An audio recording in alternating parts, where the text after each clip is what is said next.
Go ahead, Dave. Connor to sit down. Kirby, looking back to this last weekend, Missouri did a really good job stopping Auburn's run. I think it was something less than 2 yards a carry. Was there anything that stands out to you about how they play the run and what could cause issues Saturday? Yeah, they're really physical. They're big up front. They did a good job stopping the run last year versus us.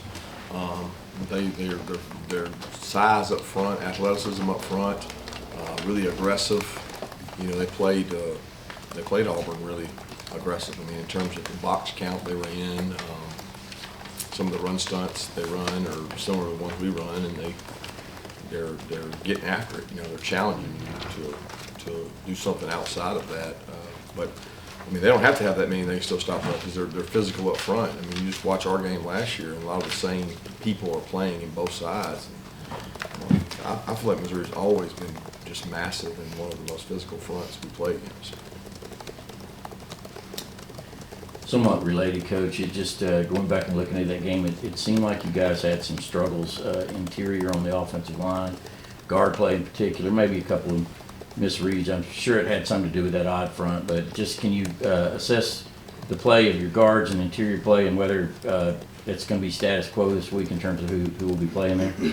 Yep, we got the same guys up and always trying to clean up to just play better. When you don't punt, it's hard to say you played poorly, but you got 500 yards offense. It's hard to say you played poorly, but I always want to play better. So there's not a guy out there. It's not guards. You can point the finger at the quarterback, the center, the guard, the tackle, the receivers. Everybody out there can play better, and we can coach better too as coaches. Yeah, Kirby, you talked to MJ Sherman a little bit. Just what have you seen from him taking on more of a bigger role this year as he's kind of tried to work his way into that outside linebacker rotation? Tremendous job, tremendous toughness, comes to work every day.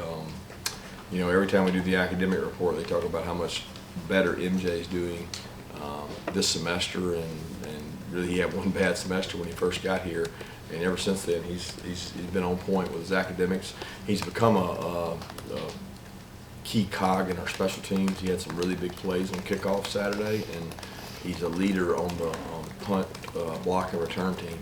So just really proud of the maturity he's shown, and he's gotten a lot better as an outside linebacker too.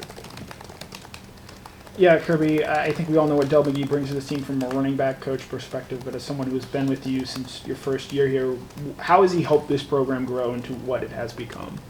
Well, he's been very consistent. He's number one, a great recruiter. He's a great leader of men. He's a great husband. He's a great father. He's been tremendous in all aspects of having someone that has been a head coach before, and you can lean on him for input. He has a good pulse on the team. So all those things are critical to my success and critical to our team's success. And I think he's been a key cog in our success because a lot of players have really good relationships with Dale.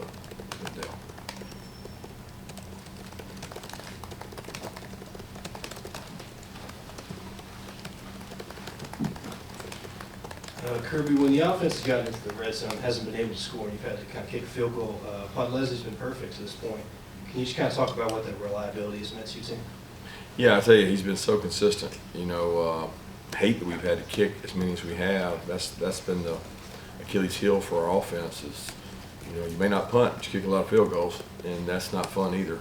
It's fun for Pod, but it's not fun for the rest of us. And that's one of the areas that we've really targeted to get better at coming off of last year, and it's really great to have Pod. The reliability and the consistency that he's played with has been great. But the hope is you don't have to rely on him all the time for that, but you score touchdowns. Yeah, Kirby, following up on MJ again, you mentioned how much of a leader he is on special teams. How much has he kind of bought into that role, and is that something that has been hard for him to do over the course of his career, coming in with all the hype and accolades out of high school? Been hard. How hard is it for him to buy into what being a special team? Yeah, just embracing that role. Well, we all do that. I mean, it's not just him. I mean, there's not a player on our team, I don't think, besides the quarterbacks that aren't a feature of special teams, and even they hold. So that's culture. That's the players before him did the same thing. I mean, Nolan Smith starts on 2 units. So, I mean, there's guys out there that play on special teams and play positions, and he knows that he's still developing as an outside linebacker, and he's also got 2 guys in front of him that are pretty good. So as he gets more opportunities, he'll make the most of them, and he's started to make more and more plays out there on the field. Kirby, on the red zone touchdown percentage, what's your diagnosis there, and what do y'all need to do better? You know, it goes back a little bit to the run game. I think when the field tightens up and shrinks, you know, that's where the run game is more glaring, because the boxes, you know, they're tighter to the box, and there's less people in the deep parts of the field. They're in your front yard, and you got to block them, you got to run through them, and you know, some of them are just misses. You go back to the Sanford game where we struggled. There was a couple times we had guys open, we just missed them. So we got to do a better job. We've looked at it really hard. You know, first down, run percentage; second down, run percentage; third down conversions in the red area are critical because it gets you a new set of downs. We've been there a lot, but we haven't converted as much as we need to. And, if it all had to boil down to one thing, I would say, you know, accuracy in the passing game and being effective running the ball into heavy boxes. Coach Smart, we saw that Stetson started becoming the holder this season. What went into that decision? He was the best one to hold, and he played baseball in high school, and the kicker wanted him. I mean, we don't have holder tryouts. We just get the best one, and felt like he was the best one to do it.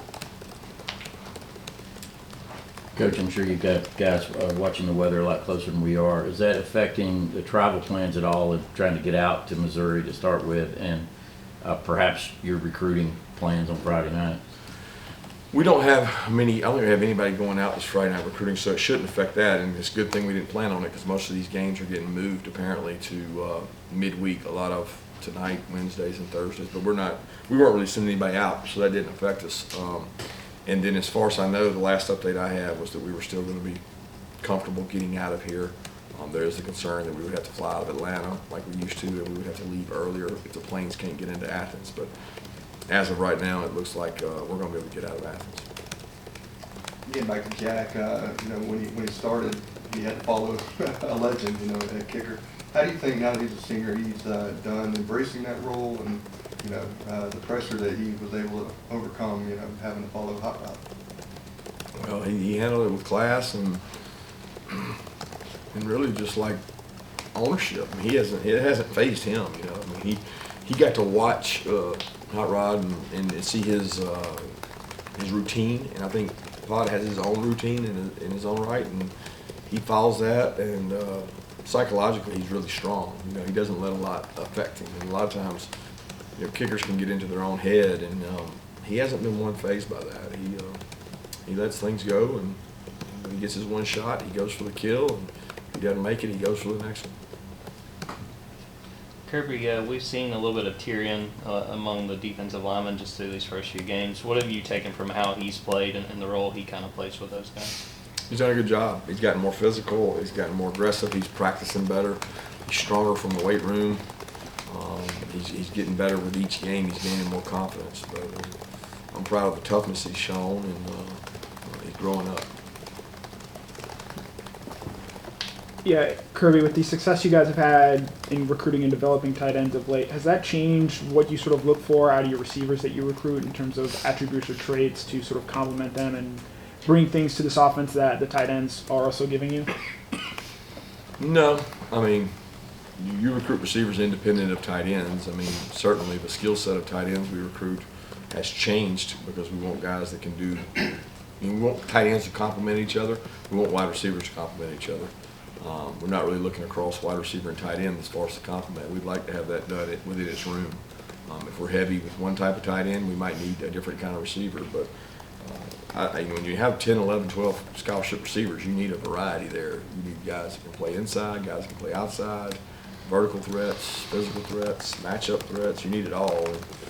That's hard across the board. I don't think anybody in the country can tell you they got a full stable of receivers, because if they do, they're looking to go somewhere else, I can promise you. So every receiver is looking for an opportunity to touch the ball, and it's hard to have enough receivers.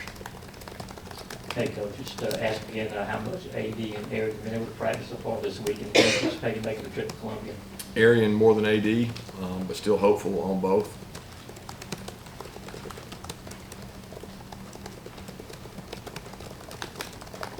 Any questions? Thanks. All right, thank you.